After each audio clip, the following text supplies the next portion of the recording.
Hi, my name is Timothy Williams. And I'm Cody Smith, and we dissected a pigeon, and this is our video. When we look at the pigeon, we see three main characteristics, which consist of the head region here, the trunk, which is from the base of the neck all the way to the base of the body, and then the tail region, which is here to the end of the tail.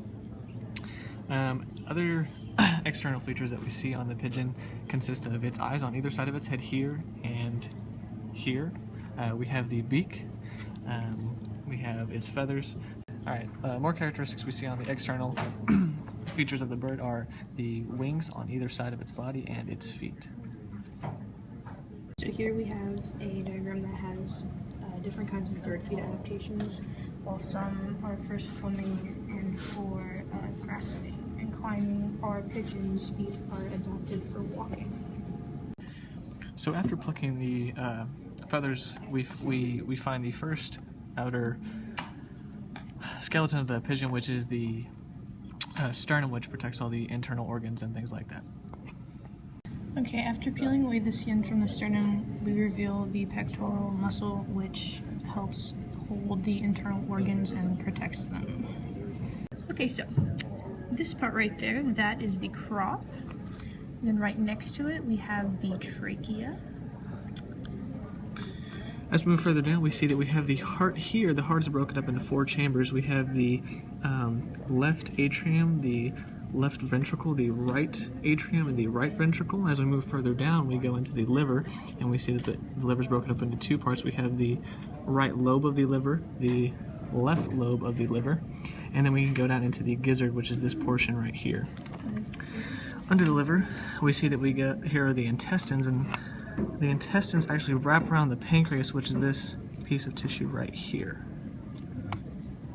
Okay, to further clarify the heart, we have the left atrium, left ventricle, the right atrium, and the right ventricle.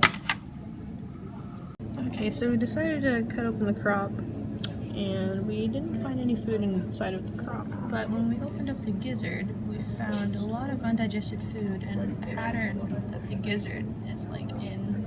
Thought that was pretty cool. Yeah. Up here in the head region, we have the esophagus, which is a smaller pathway that leads to the crop here.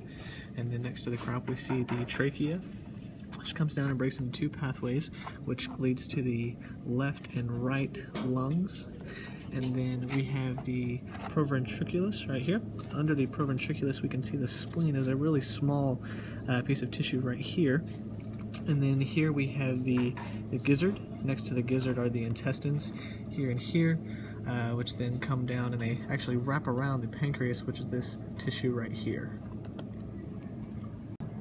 Okay, so after removing the gizzard and the intestines, we find here, these masses is the kidneys.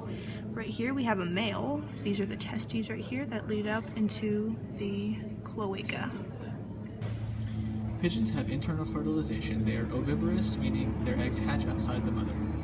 Okay, so right here we have the posterior thoracic air sac. And then right here we have the abdominal air sac.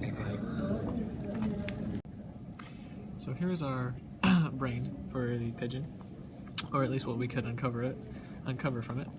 Here in the center we have the olfactory lobe, and on either side of the olfactory lobe is the cerebrum, both sides of it. As you move further down the brain, you see here we have the cerebellum. It's a little bit destroyed, but and then as you continue to go further down, you have the spinal cord that's not really visible. Okay, so on the brain, up here at the top, we have the olfactory lobe.